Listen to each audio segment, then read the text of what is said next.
আমরা এখন কালীঘাটে মুখ্যমন্ত্রী বাড়ির সামনে দাঁড়িয়ে আছি এবং আমরা বৃষ্টির দাঁড়িয়ে আছি। আমাদেরকে সিনিয়র অফিসিয়ালসরা আসেন প্রথমে কথা বলতে। আমরা তাদেরকে জানাই যে আমরা স্বচ্ছতার দাবিতেই এসেছি। চিফ সেক্রেটারি স্যার আসেন, আমরা জানাই যে স্বচ্ছতার দাবিতে আমরা এখানে এসেছি এবং আমরা লাইভ স্ট্রিমিং চাইছি। ওনারা বলেন যে এটা যেহেতু মুখ্যমন্ত্রীর বাড়ি তাই লাইভ স্ট্রিমিং করা এখান থেকে সম্ভব নয়। আমরা ওনাদেরকে বলি রিকনসিডার করতে। ওনারা বারবার দফায় দফায় আলোচনা করে আমাদেরকে জানান যে এটা কোনোভাবেই সম্ভব নয়। আমরা নিজস্ব ভিডিওগ্রাফার নিয়ে এসেছিলাম। আমাদের ভিডিওগ্রাফারকে আমরা বলি যে ভেতরে নিয়ে যাওয়ার অ্যালাউ করতে এবং ভিডিওগ্রাফির ফুল প্রসেসটা যাতে আমরাও করতে পারি, দ্বিপাক্ষিক একটা যাতে ভিডিওগ্রাফির ব্যবস্থা হয় সেই কথাটা আমরা ওনাদেরকে রিকোয়েস্ট করি। ওনারা আবারও একই কথা ওনারা দফায় দফায় আলোচনা করে জানান যে সেটাও সম্ভব নয়।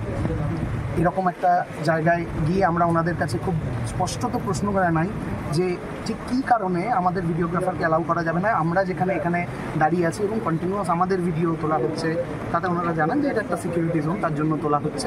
আমরা সে কথাও মেনে নিয়ে তাদেরকে জানাই যে তাহলে তাদের যে ভিডিও ওনারা তুলবেন বলছেন সেই ভিডিওর সমস্ত ভিডিওগ্রাফি প্রসেসের সাথে আমাদের যাতে একজন প্রতিনিধি থাকে, যাতে কোনো রকম কোনো টেকনিক্যাল সমস্যা হলে সে যাতে ব্যাপারটা দেখতে পারে এবং তারপর পুরো মিটিংয়ের শেষে যেন পুরো ভিডিওটি আমাদেরকে হ্যান্ড ওভার করা হয়। আমরা এর কারণ খুবই ওনাদেরকে নম্রভাবে এটা জানাই যে এর কারণ আমাদের প্রতি মুখ্যমন্ত্রীর অবিশ্বাসের কোনো ব্যাপার নেই বা সাধারণ মানুষের প্রতি মুখ্যমন্ত্রীর কোনো অবিশ্বাসের ব্যাপার নেই। এটা আমাদের প্রতি আমাদের যে ডাক্তারি জনতা যারা এখন এই মুহূর্তে স্বাস্থ্য ভবনের সামনে রাস্তায় বসে আছে তাদের কাছে জবাব দেওয়ার জন্য যে আমরা কী কথা বলেছি এই উত্তরটি অত্যন্ত প্রয়োজন। কিন্তু অত্যন্ত দুঃখের সঙ্গে আমরা দেখছি যে এখনও আমরা অপেক্ষা করছি। প্লিজ তোমাদের ছাতা দেওয়া হয়েছে, তোমরা ভিতরে যাবো, তোমাদের বসতেও জায়গা দেওয়া হচ্ছে।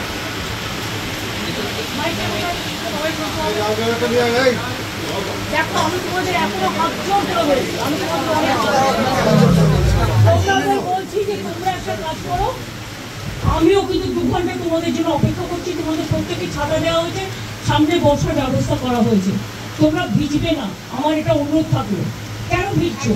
তোমাদের জন্য আমি তো জায়গা করে রেখেছি।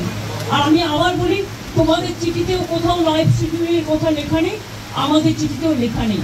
আমরা টোটালটাই রেকর্ড করে রাখছি এবং তোমাদের শেয়ার করবো আমরা মিনিটস। এবং এটা আমরা কেউই রিলিজ এখন করবো না, যেহেতু কোর্টে কেস চলছে।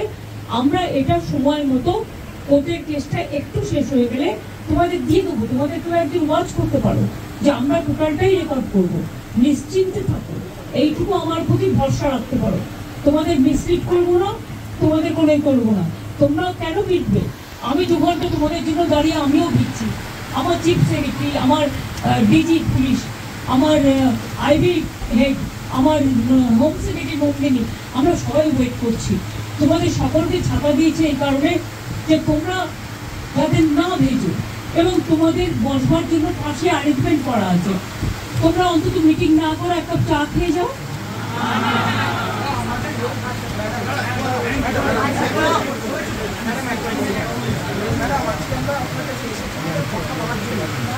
এসো না, আসছো না কেন? ভেতরে ঢুকছো না কেন?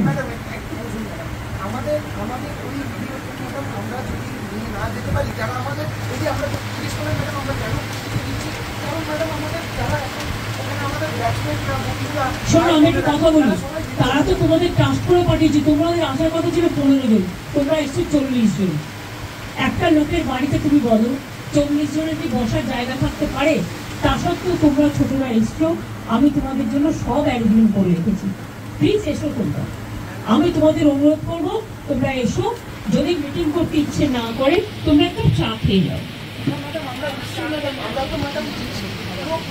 এবং দরকারে তোমরা যারা ভিজেছো আমার কাছে কাপড় জামা আছে, আমি তোমাদের দিয়ে দিচ্ছি। জামা কাপড় প্রচুর, তোমরা ভিজো না, এটা তোমাদের কাছে আমার রিকোয়েস্ট থাকবে। তোমরা আমার সাথে কথা বলবে বলেছিলে বলেই কিন্তু আমার ডাকা। দেখো আজকে কিন্তু অনুরোধ তোমাদের কাছ থেকে এসেছিল, কারণ আমি ওখানে যাওয়ার পর সেখানে কোথাও লাইভ স্ট্রিমিং এর কথা লেখা ছিল না এবং আমরাও লিখিনি, তোমরাও লেখনি। সেদিনকে তোমরা লিখেছিলে, তা সত্ত্বেও তোমরা তো বুঝবে এখানে একটা সিকিউরিটির ব্যাপারও আছে। লক্ষ্মী ভাই বোনেরা আমার, তোমরা মানুষের স্বার্থে এসো এবং তোমরা আমার সাথে কথা না বলতে পারো, তোমরা একটা চা খেয়ে যাও।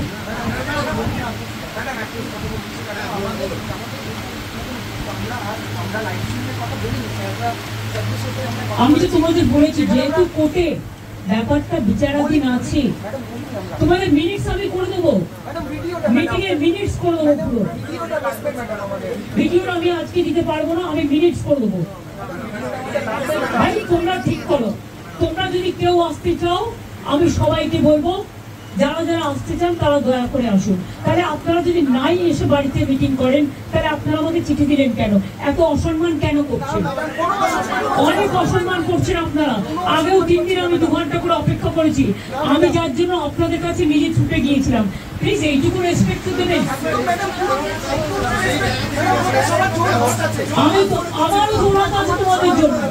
আমি তোমাদের বলছি শুনো, তোমরা ছোট আমি বড়, কিন্তু মনে রেখো আমি আন্দোলন করার লোক, আমি আন্দোলনকে মর্যাদা দিতে জানি। তাই তোমাদের কাছে তোমরা আসার আগে আমি ছুটে গিয়েছিলাম। তোমাদের আমি বলছি কেউ কেউ আমি জানি না কারা এর মধ্যে আছো কারা নেই, কিন্তু আমি তোমাদের সবাইকেই বলবো ফরগেট পলিটিক্স, মানুষের স্বার্থে এসো কথা বলো।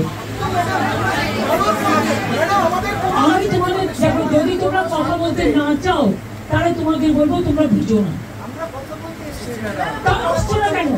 আসছো না কেন? আমরা আসছো না কেন? তোমরা ভিডিও কথা দেখো নি। কনফারেন্স থাকবে, নোট মিনিটস করে দেবো, মিনিটস করে মিনিট সই করে দেবো। আমাদের গভর্নমেন্টের পক্ষ থেকেও সই করবে, তোমাদের পক্ষ থেকেও একজন সই করবে।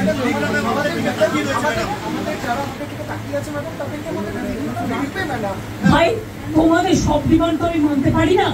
আমি তোমাদের আগেও বলেছি কেন আমি ভিডিও তোমাদের কাছে আজকেই দিতে পারছি না, বাট টোটালটাই রেকর্ড করে আমি ভিডিও তোমাদের তখনই দেবো আমি সুপ্রিম কোর্ট থেকে পারমিশন নিয়ে দেবো। আমি কথা দিচ্ছি আমি ভিডিও আমরাও কেউ ইউজ করবো না, আমরাও ইউজ করবো না, আমরা ট্রান্সপারেন্সি মেইনটেইন করবো।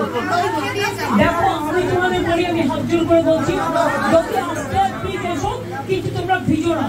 তোমাদের অসুখ করলে আমার খারাপ লাগবে, প্লিজ এসো। অন্তত মিটিং না করো, তোমরা আমার কাছে এক কাপ চা খেয়ে যাও।